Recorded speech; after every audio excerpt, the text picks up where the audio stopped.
been a while. Hello again, ladies and gentlemen. 'Tis I, MightyMidget, back again. Now, last video I left off with was me basically saying that coilovers were to be fitted to the car, and you know what? They're on.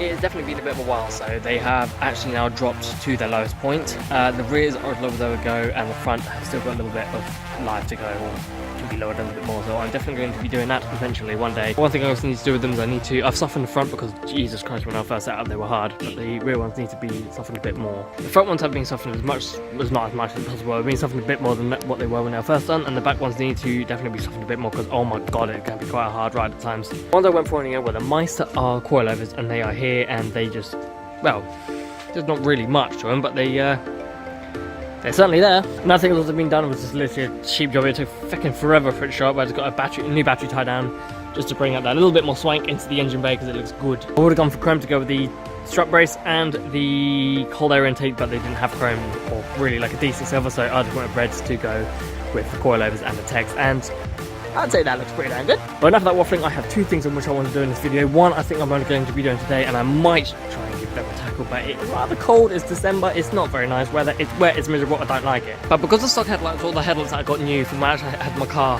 serviced, I asked for some new headlights, and they're still pretty shit. So what I've gone for is I've gone for some Philips Racing Vision with that. Oh, come on now, focus. There we go. So what I've gone for is some Philips Racing Vision H7 headlights.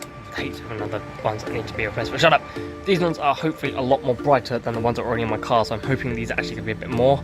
If I'm ever driving down a country road which is unlit at night, it can be quite scary, so I'm going to use these and hope for the better, or hope for the best that they are better than the ones I've already got in the car. And next for some time, because ever since I bought the car there has been no gas in the boot struts. So it kind of does this. Yeah, it doesn't really work anymore. Enough waffling, let's crack straight on with it. And gestures. I'm not even going to say it. Yes, I'm wearing pink lights. Okay, start as always, conversation. Bumpers off. The reason I've taken the bumper off is you can actually change the lights for a sneaker without having to take the bumper off. I've only done it though because I need to reach that 10-minute mark somehow. But basically what I'm actually going to do is, so you take the bumper off, it's just a lot easier to actually get to the headlight components. So I've taken the bumper off just to save my hands getting scratched the fuckery and spending probably a lot longer if I just actually took the bumper off. So I've done so, and now I need to disconnect the lights, do all the internals like I did last time, swap them straight swap. Make sure you wear gloves when you do it because your skin is actually very bad for the lights, for the bulbs, sorry. So I'm actually going to have to change these gloves because these have got enough grit and shit on them anyway. So still, either that or invert them. I'll see what I do.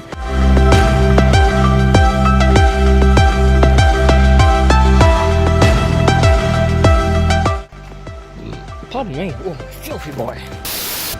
Okay, headlights all disconnected. I've disconnected a couple of the bulbs, and the one that I'm after replacing is this one hither. So now that I have a bit more space, I'm going to be able to move the light unit around, disconnect all that, and then straight swap the bulbs. Like I said before, you just want to make sure that you're wearing gloves when doing it because the oil from your skin can cause the bulbs to burn out a little bit quicker. So just make sure you do that. But I'm not going to waffle for too much longer because I'm going to get this one done. I'm going to try and remember off reference for that one and do the same.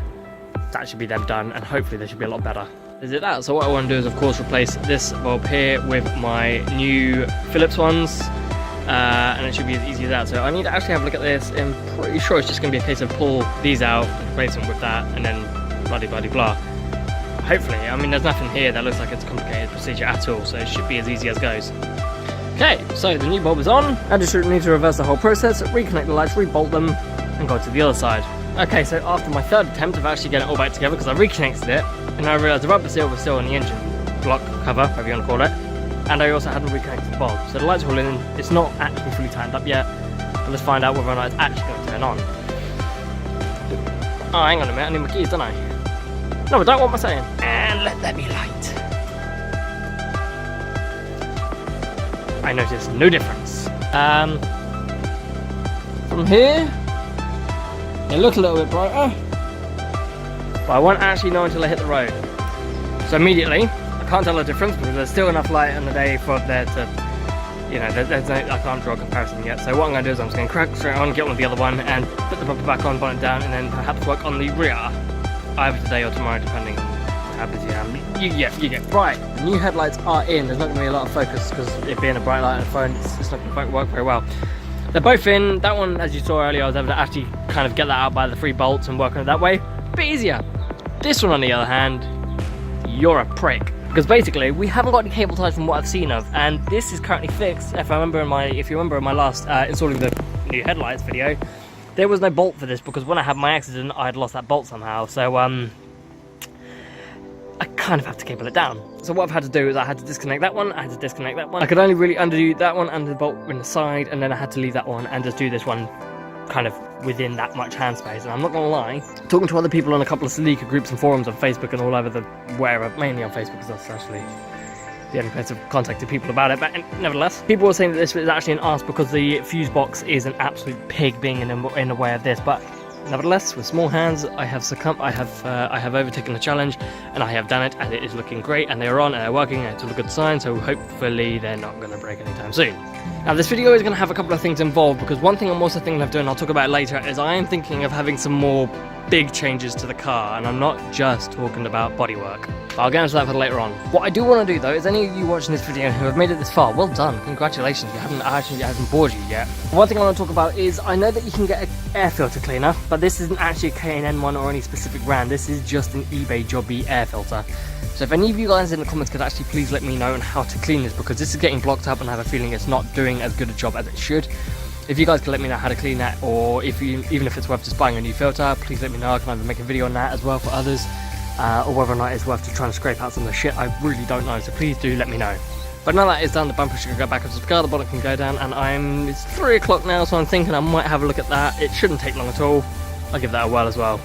So after much pissing about of finally getting the bumper back on and my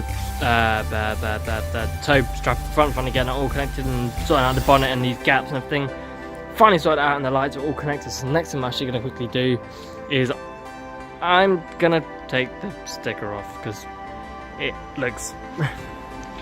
I just prefer a cleaner look, and it looks ricey and kind of a bit too JDM. So after applying it and never showing you guys that I installed it, I'm actually going to be getting rid of it because I've grown to not like it. Okay, and that is the Jap Kamikaze sticker on the car gone. It just looks a little bit nicer, I'm not gonna lie, it looks a little bit more clean. And the other sticker I've also got rid of. In dear respect of our fallen friend, I have gotten rid of the boosted sticker. No offense to the YouTuber, but ever since his latest content, I've just not been so much watching his video. His latest purchase of a vehicle as well was a bit of a letdown, in my opinion. I appreciate at the end of the day it's his channel, but as well as his content recently for me just hasn't quite been as good as it has. So as well as that, it was a very bold sticker sticking out of my car, so I've just got rid of it. I'd like to say it does look a little bit better.